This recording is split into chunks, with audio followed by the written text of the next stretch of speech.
ওকে, এই ভিডিওটা হচ্ছে ক্লাস 7-এর model test 2 English second paper আফরোজার জন্য। এখানে হচ্ছে রাইট ফর্ম অফ ভার্ব নিয়ে কথা বলা হবে। তো সেম প্যাটার্ন, ফার্স্টে হচ্ছে একবার আমি রিডিং পড়ে যাচ্ছি। Cattle dash grazing. ক্যাটেল মানে হচ্ছে গবাদি পশুর পাল, মানে হচ্ছে এখানে একটা পশু না, অনেকগুলো পশুকে একসাথে ক্যাটেল বলে। ড্যাশ গ্রেজিং, গ্রেজিং মানে হচ্ছে ঘাস খাওয়া। ইন দ্য ফিল্ড মানে মাঠে ঘাস খাচ্ছে। এরপরে বলেছে মাই ফাদার, আমার বাবা, dash to build. To build মানে হচ্ছে তৈরি করা, এ হাউস মানে একটি ঘর। এরপরে হচ্ছে have you dash your homework. Okay, তুমি কি তোমার হোমওয়ার্ক করেছো? এরপরে he has dash a fish ব্র্যাকেটে ক্যাচ। ক্যাচ মানে হচ্ছে ধরা, সে একটা মাছ ধরেছে। এরপরে হচ্ছে it has been dash since morning dash rain. Okay, এটা সিম্পলি আছে, তো এক 1 to 1 আমি হচ্ছে এক্সপ্লেন করছি। এ নাম্বারে বলেছে ক্যাটেল, তো ক্যাটেলটা হচ্ছে এখানে অনেকগুলো গবাদি পশু একসাথে, তার মানে এটা সিঙ্গুলার না, এটা হচ্ছে প্লুরাল। তো ব্র্যাকেটে যেহেতু বি আছে, বি মানে কি এম ইজ আর ওয়াজ আর, 5টা বিভার্ব। তো আমরা জানি নর্মালি যে হচ্ছে এই 5টা বিভার্বের মধ্যে 3টা হচ্ছে এম ইজ আর প্রেজেন্ট টেন্সে, আর 2টা ওয়াজ ওয়ার হচ্ছে পাস্ট টেন্সে। তো যদি পাস্ট টেন্সে হয় বা ওয়াজ ওয়ারে হয়, তাহলে সেন্টেন্সে নির্দিষ্ট একটা ওয়ার্ড থাকবে যেটা পাস্ট টেন্সকে ইন্ডিকেট করে।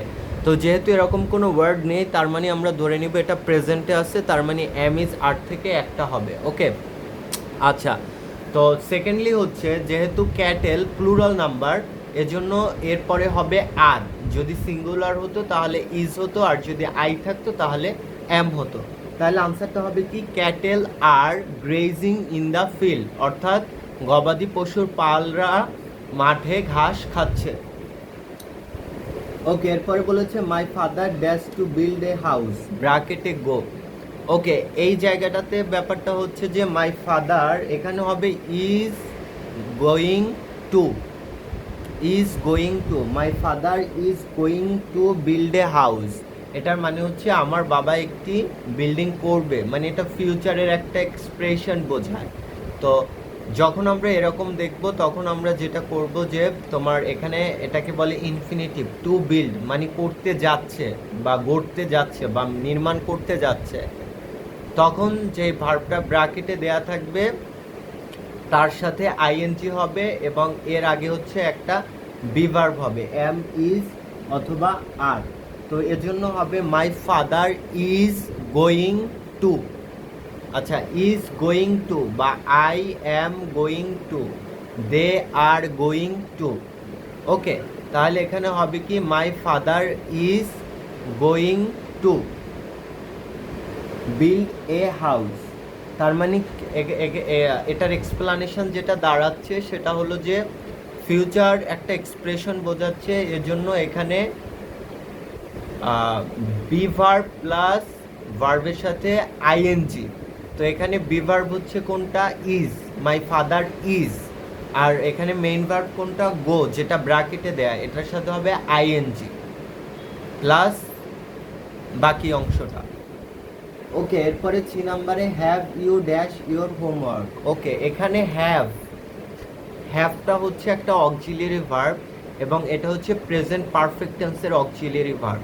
তো প্রেজেন্ট পারফেক্ট টেন্সে হ্যাভ হ্যাজের পরে V3 হয় বা ভার্বের পাস্ট পার্টিসিপল হয়, এজন্য এখানে ব্র্যাকেটে যে ভার্বটা আছে ডু, এটা হয়ে যাবে ডান। ওকে, তারপরে হচ্ছে হি হ্যাজ ড্যাশ এ ফিশ।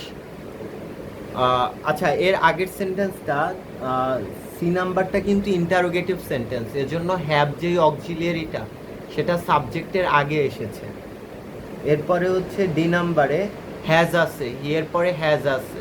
তো হ্যাজ থাকা মানে কি এটা প্রেজেন্ট পারফেক্ট টেন্স, তাহলে মেইন ভার্বটা কি হবে, V3 হবে বা ভার্বের পাস্ট পার্টিসিপল, এজন্য কি হবে ক্যাচটা হয়ে যাবে কট, CAUGHT, কট। পরেরটা হচ্ছে it has been dash the morning, since the morning. Okay, এখানে সিন্স আছে আর এর আগে আছে হ্যাজ বিন, তার মানে আমরা ইজিলি স্ট্রাকচার থেকে বুঝতে পারছি এটা হচ্ছে প্রেজেন্ট পারফেক্ট কন্টিনিউয়াস টেন্স। তাহলে এখানে কি হবে, ইট হ্যাজ বিন ভার্বের সাথে আইএনজি হবে, কারণ আমরা জানি প্রেজেন্ট পারফেক্ট কন্টিনিউয়াস টেন্সে রেইন এর সাথে আইএনজি হবে।